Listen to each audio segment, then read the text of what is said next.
One of the things I think a lot of people need to understand is we aren't a museum piece.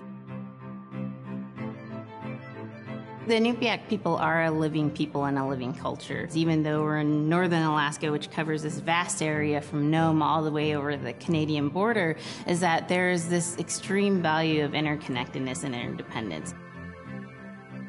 It's a hunting society, a gathering society from thousands of years. This is what creates our culture. That special relationship between humans and the natural world and the animals, and that it teaches you how to have a society that doesn't do too much harm to the world. Love and respect for nature, for one another, for our elders. Very, very fundamental value, key to life. Our values are something that bind us all. The importance of sharing with one another, the importance of spirituality, and the connection to the land, our traditions, how we hunt, sharing of stories and songs and dances. I'm Inupiaq. I'm from the Arctic Ocean. I am Inupiaq. It's very important to me. It's who I am as a person. And we're very proud of who we are, and we want to continue that.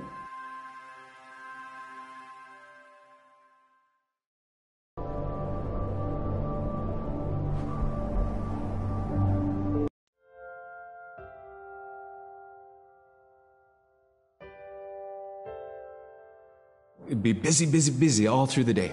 You get up and you just go right to work, right to work. There was always something to do. There was never any idle time. The only idle time we had was after we eat and before we go to bed. One of the older people would be relaxing, laying down there and saying, it'd be really nice to hear a story. And then just organically, someone would just start telling a story. Storytelling for the Inupiaq people is very important because it not only created that sense of community, but is a way to pass on wisdom to the next generation. It was like TV, It was just like, it was as good as any movie you've ever seen. And the storyteller told it so clearly that it was just as powerful as any of the greatest movie blockbusters you've ever seen.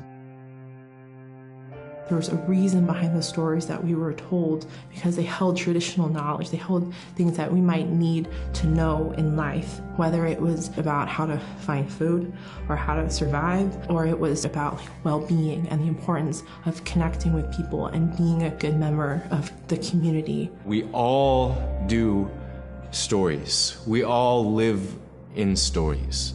We all tell stories to our friends. And they need to be told. They need to be heard.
So scrimshaw is this really beautiful method of art that's done either on baleen or ivory, and traditionally it was used to tell stories.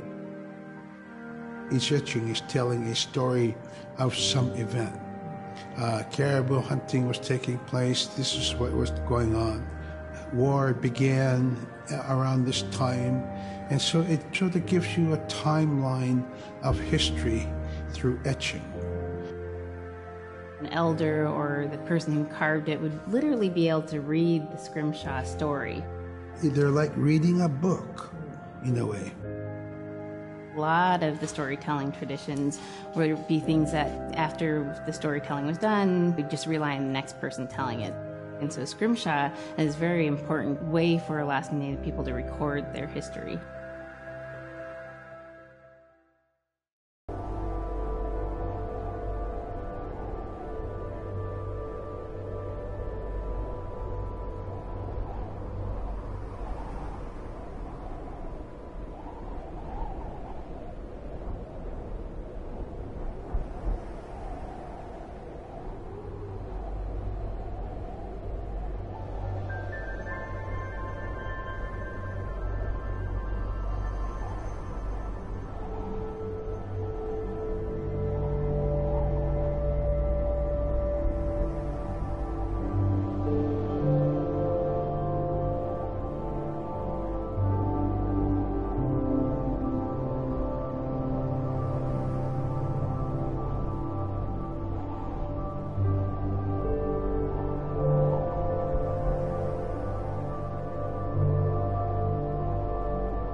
When I was growing up, my grandpa had a pet white fox.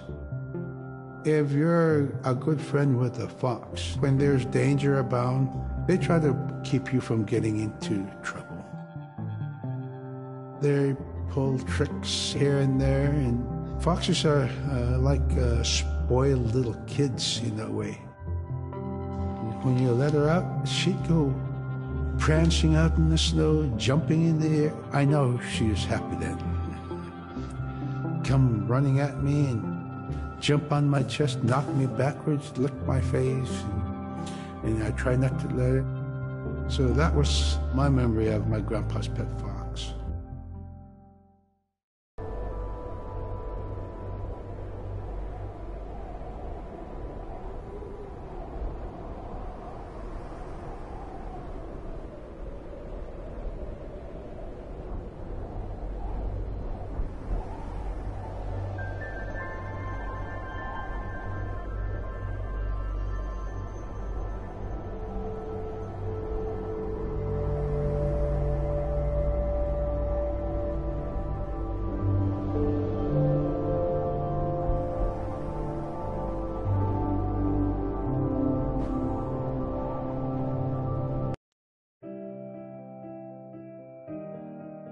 Caribou it provided for us in many ways. Our clothing in those days was made of all caribou skin.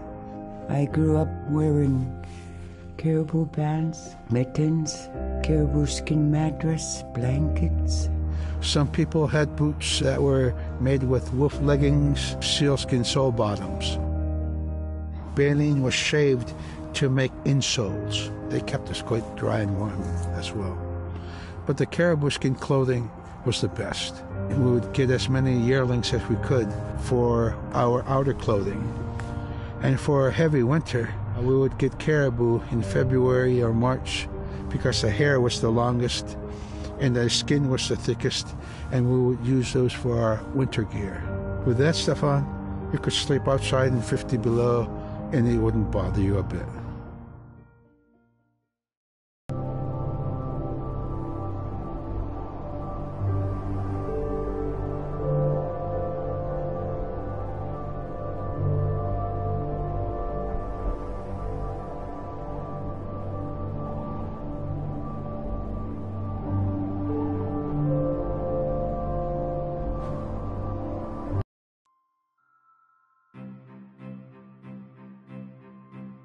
Sila is the weather. It also means the atmosphere. Here's the nuna, or the land. And it's anything from the land into the moon, the sun, the stars. That's Sila. It's a very spiritual, and we have a relationship with Sila. Sila has a soul in the same way we do as people, in the same way animals do. I think spirit helpers in and of themselves are really about how we're connected with things. And so it may be that there is a spirit helper that shows themselves as a bird to show you the way home, or it may be a spirit helper that actually decides to show themselves with the face and body of a man instead of their animal form. And so I think one of the things that's hard to understand is that it's not one way of seeing things, it's one way of knowing you're connected to everything. We've always had that spirituality of everything around us. It's the interaction you have with the air you breathe, the ocean that you gather resources from, the rivers from which you gather fish, the tundra from which you pick berries, the animals that give themselves. It's all of that.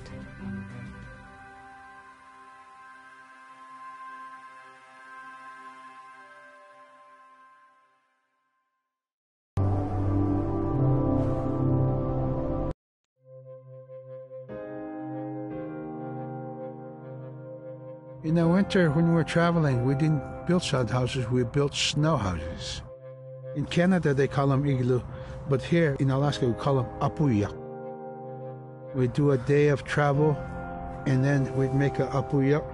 The next day, my father would set traps, spend the day there, rest the dogs, give them something to eat, and then the following day, we continued to the next place. We'd go to my dad's sister, who had a house at Deurgesx. They had a small sod house over there. We didn't have to do anything. We just visit with them, and my dad and my sister were glad to see each other, and they'd talk away while us kids played outside or go to sleep. By the time we get back to our home, my father would leave us with our aunt or with my grandmother, and then he'd start on his trips and go check his trap line.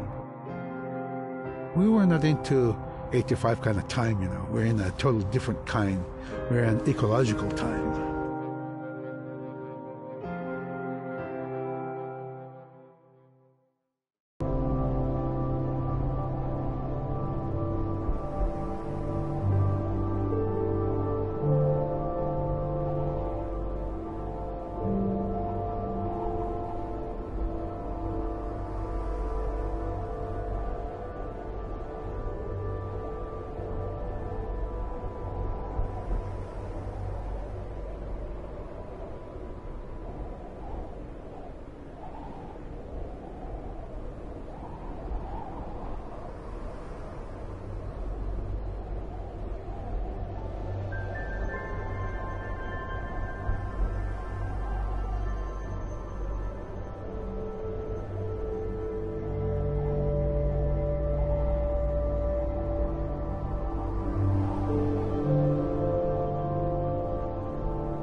Drum is something that's common to all cultures in Alaska. All cultures have a drum that may have some stylistic differences or differences in the materials that it's made, but it's still in recognition of life and vitality, and the drum mirrors the heartbeat. And when you continue drumming soon, it will be in line with your heartbeat, because that's what it's supposed to be, the heartbeat of the community, and it symbolizes vitality. And it's the most tremendous feeling to be in a room and to have one long row of all the drummers and to have that feeling of unity and everyone beating in harmony, the drum beat in unison. It's the most beautiful feeling. And to know that you're connected, you're on the land that you are connected to. And even if you grew up outside of the community, that which is in you comes from this area. And it's the greatest feeling.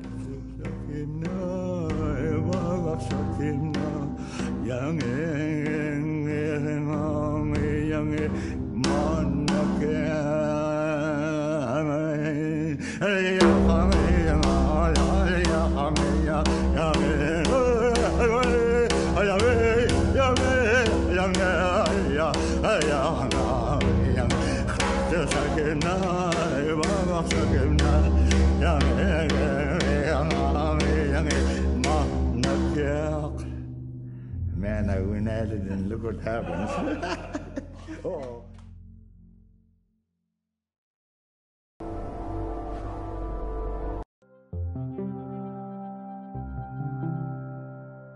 They're just like other people.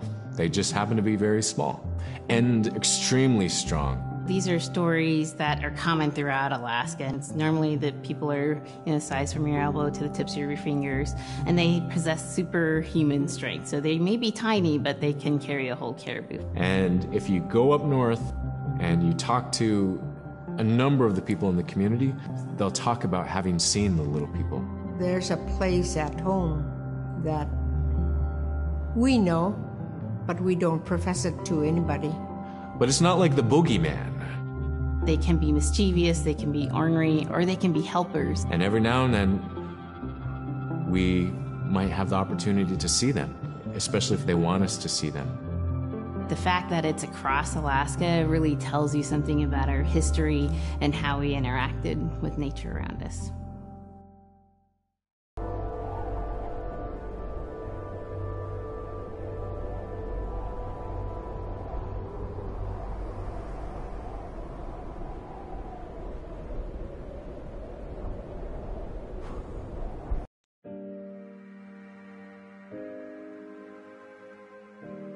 The bola is what we call kilometon. And the kilometon is made out of braided sinew tied out to some heavy bone which you could twirl. In my case, we're catching ducks. When we're out whaling, sometimes the ducks start flying. And they're good for duck hunting. If you're a whaling crew, you can't make too much noise, so you can't use a shotgun for getting some duck soup handy, So bola was a really handy weapon to use for catching ducks. The ducks fly in, you throw it up and tangles up the bird, and down they go.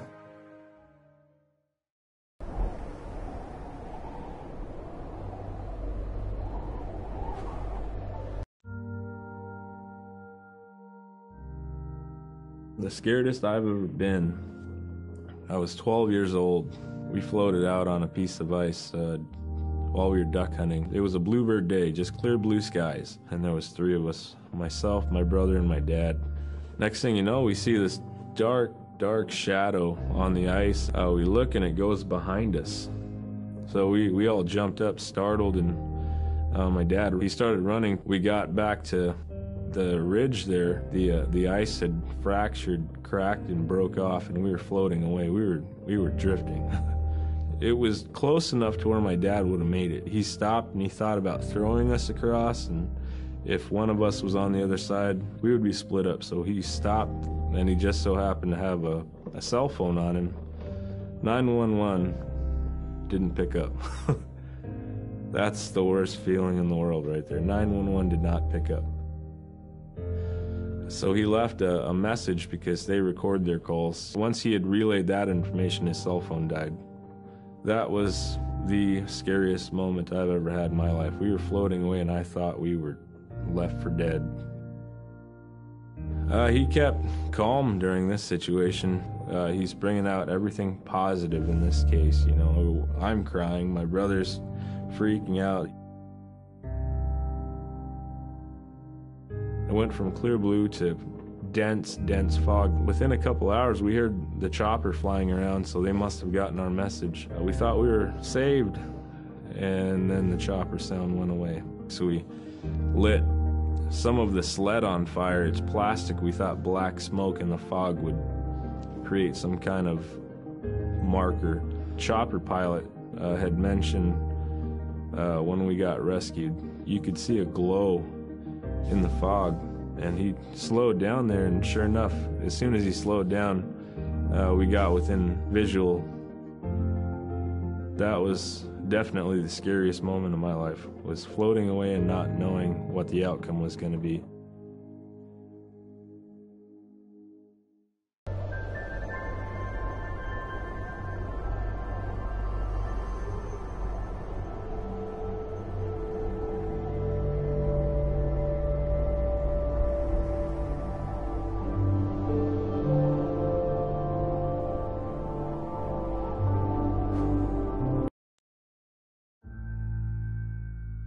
We're very much aware of the climate change, and it's been for many years, even before climatologists were noticing the change.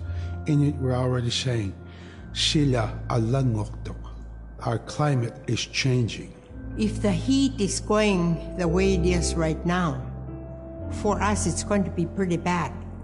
Different birds are coming, and they're coming earlier, and sometimes rain is more than what we want, because when there's more rain, we know it's going to melt the permafrost. In my time as a young whaler, when I was 9 years old, we're hunting from ice that was about 25 feet thick.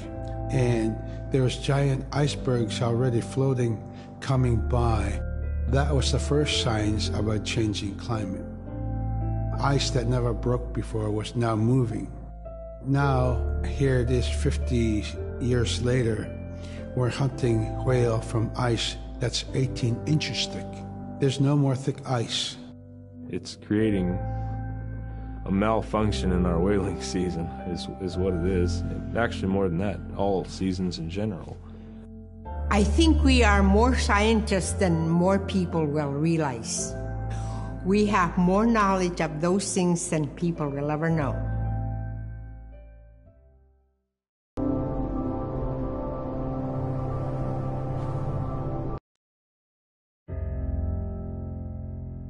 My brother was out seal hunting. He got attacked from behind and managed to grab his knife and save himself. When he came to realize, oh no, it's a mother. We've always known traditionally that we avoid killing a mother. It's always been sacred to us to protect them. He had to present himself to the council, and so he was given the job to mother the baby, and we kept it. It got so big, it went over the barricade one day and got to the dog food, and that was an indication that, brother better go teach it how to survive on its own. So he did. I really got attached to the bear because I more or less grew up with it. And some days when brother took him walking, once in a great while he'd put me on the bear and I would ride on it like a horse. I was just happiest little girl in the world.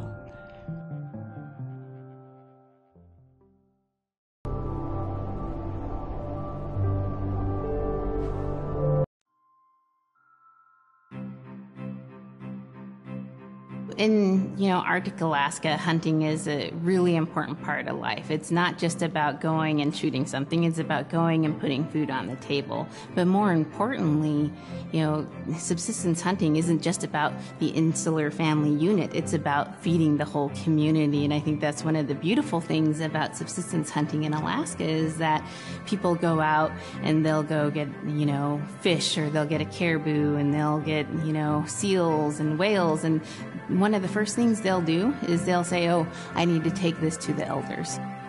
This isn't just about one individual surviving or one family surviving, it's about the whole community. We didn't just go out and kill and put in a freezer. It's like a ritual that I learned from my parents. It's all about relationship. I don't know. I think there's a lot of camaraderie involved, and just being out on the land or being out on the ocean. It's like getting back in tune. I'd rather be out there. To me, once I go out there, it's the world that I learn from.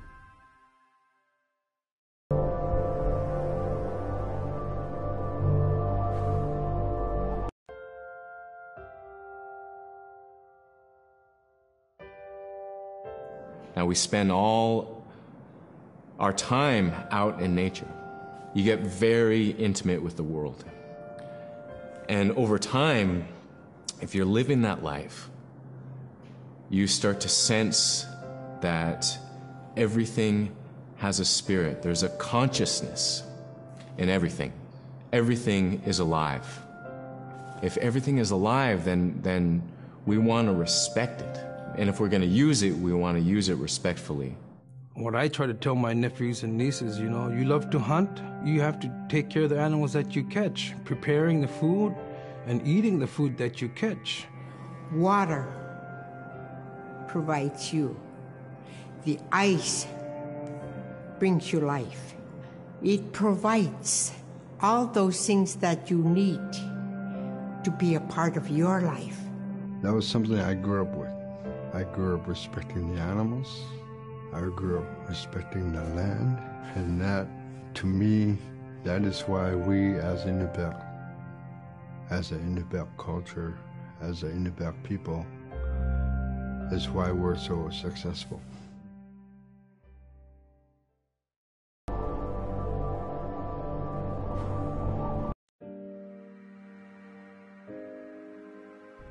I think most central to the ideology of the Inupiat is the idea of sharing. Being able to feed the community, feed others. That's why we hunt. In the old days, that's what you needed to survive, The sharing is important because it's how the community survives together collectively. We just give. That's how I grew up. That's the way I'm always going to be. Because of who we are, we always think about other people first. If our people didn't share in the old days, we wouldn't have survived in this harsh, climate, environment.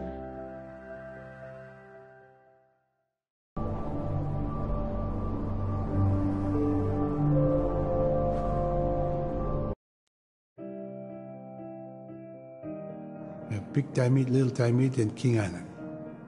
And in those three islands are the stepping stones to get to America.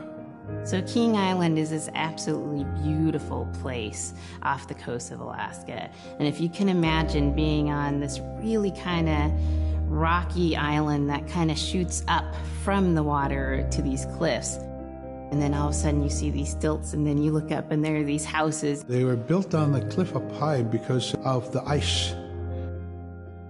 Being an island in the Bering Sea, you have ice that's being pushed by the winds onto the island. So it's going to pile up 50, 60 feet high. Structures are still there today, and people have returned to King Island.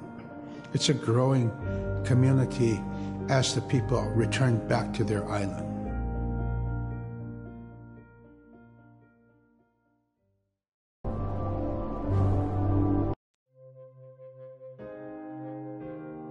When I was young, My mom, whenever the Northern Lights came out, she'd just whistle.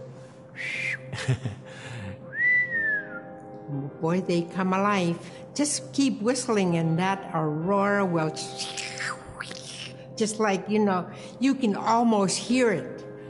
And then she explained to me a little bit later that those are children, and children who've passed away when they were children. You don't want to draw them in too much, you know, is what she said, because then they could play football with your head, play Eskimo football, and that's what they want to do. They're always playing, those children up there. Don't play out without your hood on. If you don't have your hood on, the Aurora person is going to come down and chop your head off and play ball with your head. It wasn't like they were trying to do bad, you know, or it was like a scary story or anything like that. It was just, that's how it was. That's what it was.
In the month of November, there's no sun.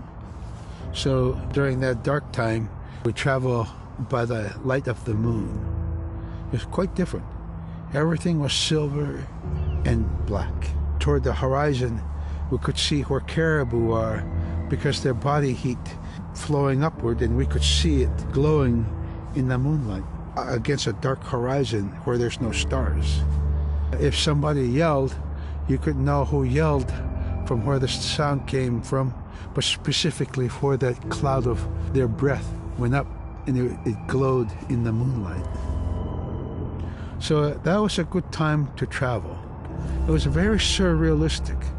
And so things that were dark objects look very close, and white objects look very far.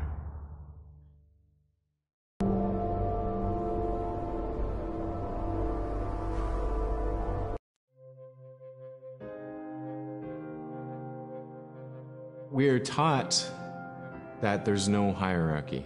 It's not everything else and then man, you know, humans on top, and they're separate from everything. We're taught that everything is equal, and that all the animals have a human form or can be seen in a human form. And so they have just as much or more intelligence. You know, in fact, have a lot to teach people. And so that's how these transformations can happen. It's if the animal wants you to see it in its human form. There's a story where a man comes up to an ice hole, and then realizes there's another man in his parka that's got stuck in the net, you know? and is just stuck like that. Oh, can you let me out? Please help me, you know? And so then he lets the man out, but then realizes that was actually a seal. That was a seal man. And just because that seal wanted that help, that seal allowed itself to be seen in human form.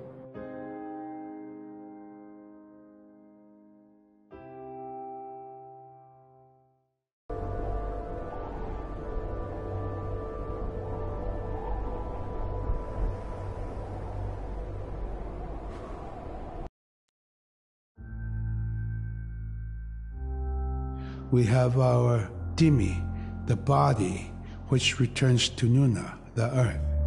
And we have Atik, who is our name that has been passed down to us over the generations. The spirit of our Atik lives on so long as man remembers that name. It would be hard to describe what happens after death. The feeling is that when our Anik returns to Sila, then that may be reborn if the name is passed on to a new child who can then retain some of the memories of the original name. And so it's not uncommon for grown-ups or adults to meet a child who has the same name maybe as their grandmother and say, "Hi, Aka," which means grandma, "Hi, Appa," or "Hi, little mom," or "Hi, little dad," because it's the traditional belief that the soul, is continuing on. Humans are renewed and replenished over time.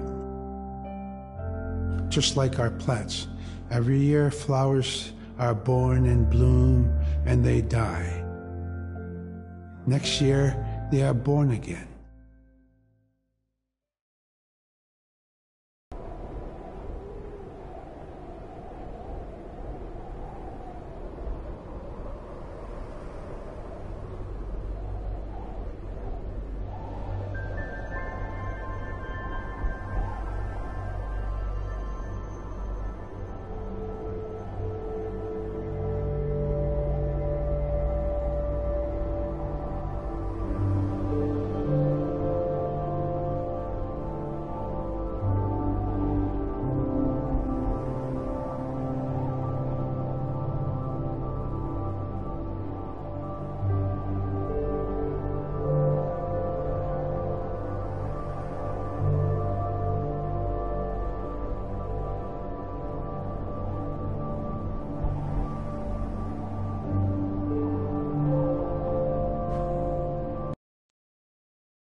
So a recurring type of character in Inupiaq stories is the manslayer. And the manslayer is kind of this bad guy. And I think really what's at risk when the manslayer comes into story is the livelihood of individuals and the whole community. And so the manslayer is really used as a way to say, don't act only for yourself. Always hold the community in your heart. Oftentimes in these stories, there is one person that will stand up. And what this humble person will represent, who faces that manslayer, is a return to order, a return to true living in the community. And it just takes that one person. It could just be that one person that can help to change everything. Because everyone wants to live a good life. Everyone wants to have a good community.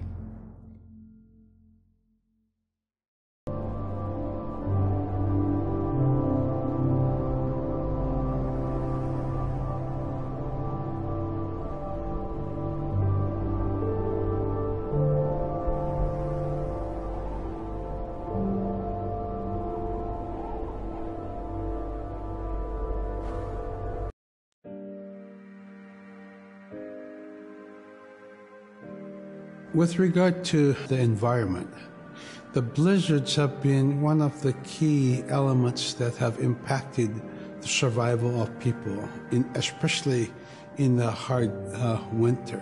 We know a blizzard is coming when the moon is starting to get fuzzy. We also look at the stars. When the stars are twinkling fast, we know a storm is approaching. We look to the clouds in the sky to give us a direction the storm is coming from. We learn these as children by observing weather on a daily basis.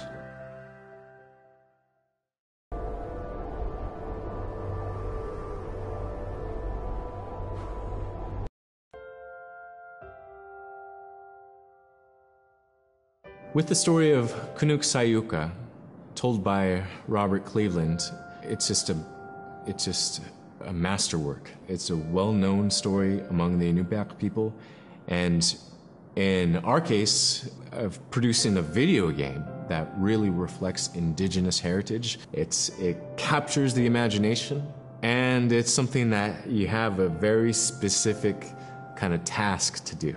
There's a blizzard, and it is just a non-stop blizzard that is overpowering the people. And there's one man that wants to figure it out. And in our case of the story, it's a girl that wants to find the source of that blizzard. The blizzard man, it's like that is the physical embodiment of an element of nature.